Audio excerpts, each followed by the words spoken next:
mi forma de abordar a los pacientes no era solo decirle que se adhiera al tratamiento, sino involucrarme en su vida. Y involucrarme en su vida era preguntarle con quién vive, cómo hace, qué es lo que hace. Uno, para ver cómo acomodaba su tratamiento, pero la otra para que el paciente se sintiera acogido. Y en ese tiempo yo revisé a lo mejor 30 pacientes con muchos problemas, con medicamentos que ya tomaban, pero le habían generado problemas de salud que no tenían una definición clínica clara y que les decían que era psicosomático, ¿no?, en una paciente, y que al final era una reacción adversa a un medicamento por la exposición a en un tiempo prolongado. Pero yo me involucro con el paciente y el 50% de la entrevista es escucharlo y ver sus necesidades.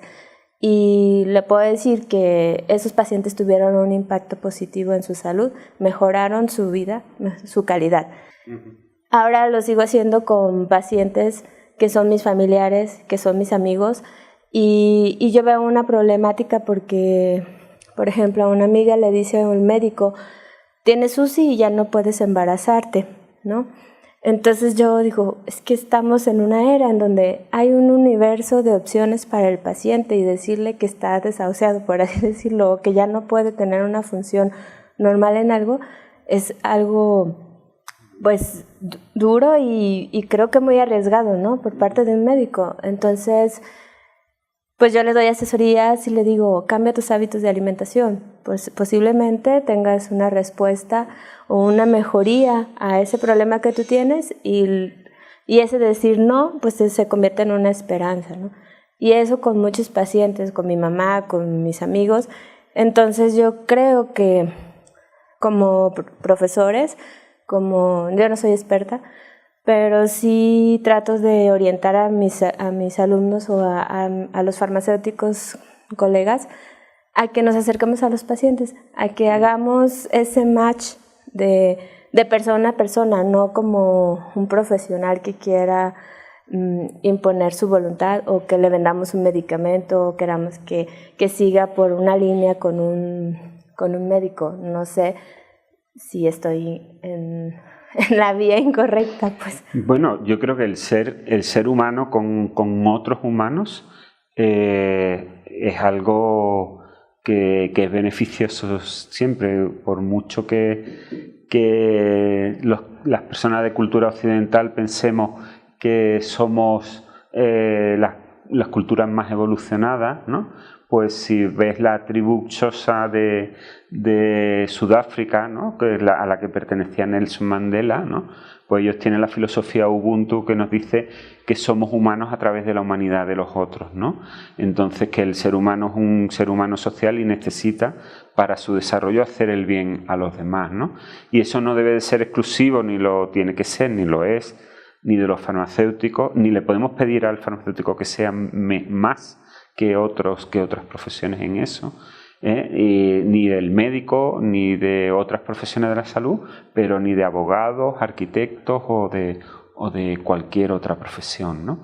Pero lo que sí, entonces hay un deber ético universal a todos los seres humanos, que es el de tratar humanamente a las demás personas. Y tratar humanamente no solo significa escuchar, sino hacer y dar lo mejor que tenemos hacia los demás, ¿no? En tanto profesión, para darnos a los demás de la mayor manera posible y de otra forma distinta a la que otras profesiones que existen podemos hacer y con las que vamos a compartir esa empatía y ese sentimiento ético hacia los otros seres humanos, está el aplicar un proceso racional de toma de decisiones que implique el que tus conocimientos pues beneficien de forma importante a esas personas, ¿no?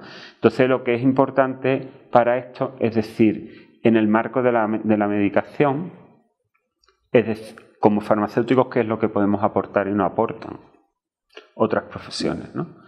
Pues el partir de un proceso racional de toma de decisiones, que empieza por identificar todas las necesidades farmacoterapéuticas de los pacientes. Es decir, ¿qué medicamentos necesita mi paciente? Y eso significa pues pensar en los medicamentos que puede necesitar y no tiene, o que de los medicamentos que está utilizando hasta qué punto son todos necesarios o no, ¿no? Entonces, al identificar todas las necesidades farmacoterapéuticas, es decir, qué medicamentos son los que en este momento en el que estamos le pueden aportar al paciente más beneficio que riesgo, ¿no? Entonces, en el proceso lo primero que hay que hacer es identificar todas esas necesidades de farmacoterapia y ver si están cubiertas. El segundo punto es que los medicamentos deben de servir para algo. O sea, los medicamentos tienen un propósito. El propósito es que si yo me voy a tomar este medicamento como paciente, es porque debo de alcanzar esta meta. La meta significa que si yo voy a tomar un antibiótico, porque me lo ha prescrito mi médico, es porque tengo una enfermedad infecciosa. Esa enfermedad infecciosa tiene la necesidad de farmacoterapia. ¿Y qué vamos a buscar con esa medicación? Lo primero, que me cure la enfermedad, que esa enfermedad me desaparezca. En el caso de una enfermedad crónica, es que controle un determinado parámetro. Y ese parámetro puede ser un parámetro biológico, ¿no? O fisiológico, un parámetro que puede ser un síntoma, el control de un síntoma, o la desaparición o el control de un signo que podamos identificar en el paciente. Y entonces en ese proceso racional, es decir, toda esta medicación que nuestro paciente necesita, si está alcanzando o no. O sea, yo lo primero que le debo de pedir a un medicamento antihipertensivo para un paciente que se sabe que tiene hipertensión es que le controle la presión arterial. Luego vamos a ver los efectos secundarios, vamos a ver cuáles son las causas si aparecen esos efectos adversos, o vamos a ver qué causas tiene la posible inefectividad de ese tratamiento y cómo la resolvemos. Pero lo primero que tengo que decir es, ¿está el parámetro controlado? ¿Está lo que la ciencia hasta este momento nos puede aportar? ¿Se está controlando? ¿Estamos consiguiendo de esta tecnología tan importante llamada medicamento el máximo provecho o no? Y después tenemos que ver la identificación de los eventos indeseables. ¿Estos eventos que tiene el paciente están causados por alguna medicación que está tomando mi paciente? ¿De acuerdo? Entonces ese es el tercer paso. El cuarto paso, ¿cuál es? La utilización del medicamento por parte del paciente. La forma en que utiliza el paciente la medicación explica que esa medicación no sea efectiva o explica que esa medicación esté dando problemas. O sea, es el paciente y no el medicamento el que está causando el problema. Entonces, ese es el proceso racional que, imbricado con la escucha terapéutica, con la empatía, con el ser sensible a las experiencias personales del paciente, con el ser sensible a lo que le llamamos la experiencia farmacoterapéutica del paciente, nos va a ayudar a detectar los problemas y a encontrar la mejor manera para resolver el problema. Pero el gran problema, y yo perdón por la extensión que estoy teniendo, es que si aplicamos únicamente la empatía y no un proceso racional de toma de decisiones, pues estamos haciendo la conversación de una cafetería. Entonces estamos, pues cuando estamos en una amiga nos hemos citado a tomar un café porque nos va a contar que se va a divorciar, ¿no?